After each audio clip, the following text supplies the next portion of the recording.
Rema hari ini, Kisah Para Rasul 2 ayat 41. Orang-orang yang menerima perkataannya itu memberi diri dibaptis, dan pada hari itu jumlah mereka bertambah kira-kira 3.000 jiwa.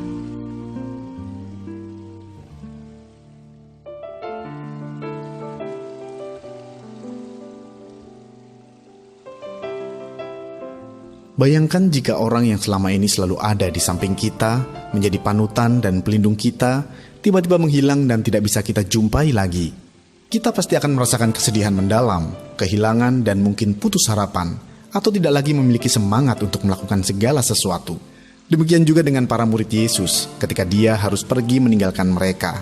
Sosok yang mereka kagumi, hormati, yang juga sudah menjadi pelindung, guru dan panutan mereka. Mereka merasakan kesedihan yang begitu mendalam, bak kapal yang terombang-ambing tanpa nahkoda. Bahkan semangat mereka untuk mengabarkan Injil dan menyelamatkan jiwa pun mungkin mulai redup. Namun yang dirasakan para murid ini hanyalah sesaat, karena Tuhan Yesus menepati janjinya bahwa Dia akan memberikan Roh Kudus atas mereka. Meskipun secara daging, para murid tidak bisa bersama-sama lagi dengan Tuhan Yesus, tetapi secara roh, mereka senantiasa dalam penyertaan Roh Kudus. Setelah Roh Kudus dicurahkan dan para murid mengalami kepenuhan Roh Kudus, pelayanan mereka bukan lagi biasa-biasa saja. Pelayanan mereka menjadi luar biasa, bahkan tiap-tiap hari Tuhan menambahkan jumlah orang yang percaya kepadanya, dalam ayat yang ke-47. Salah satu ciri seseorang mengalami kepenuhan Roh Kudus adalah adanya kerinduan yang menyala-nyala untuk menjadi saksi Kristus. Hari ini coba periksa diri kita, sudahkah kita menghasilkan jiwa-jiwa selama kita hidup di dunia ini? Atau hidup kita masih biasa-biasa saja dan hanya memikirkan keselamatan diri kita sendiri?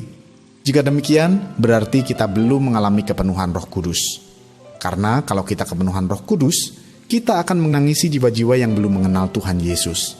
Segera datang kepada Yesus dan mintalah Roh Kudus memenuhi hidup kita. Saat kita mengalami kepenuhan Roh Kudus, kita akan menghasilkan buah pertobatan jiwa-jiwa. Jangan takut untuk bersaksi, karena Roh Yesus Kristus akan memberikan keberanian kepada kita untuk bersaksi tentang Yesus. Kita pun akan masuk dalam perjanjian berbuah lebat, yaitu buah jiwa-jiwa bagi kemuliaan nama Tuhan. Hal-hal apa saja yang akan Anda lakukan agar mengalami kepenuhan Roh Kudus dalam hidup Anda? Menurut Anda, apa yang menyebabkan Anda belum menghasilkan buah pertobatan jiwa-jiwa selama ini? Menurut Anda, mengapa dengan kepenuhan Roh Kudus bisa menghasilkan buah pertobatan jiwa-jiwa?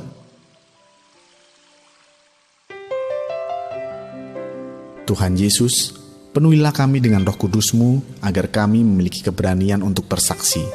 Kami rindu agar saudara, teman, dan keluarga kami yang belum percaya kepadamu bertobat dan diselamatkan, sehingga hidup kami menghasilkan buah jiwa-jiwa bagi kemuliaan-Mu. Di dalam nama Tuhan Yesus kami berdoa. Amin.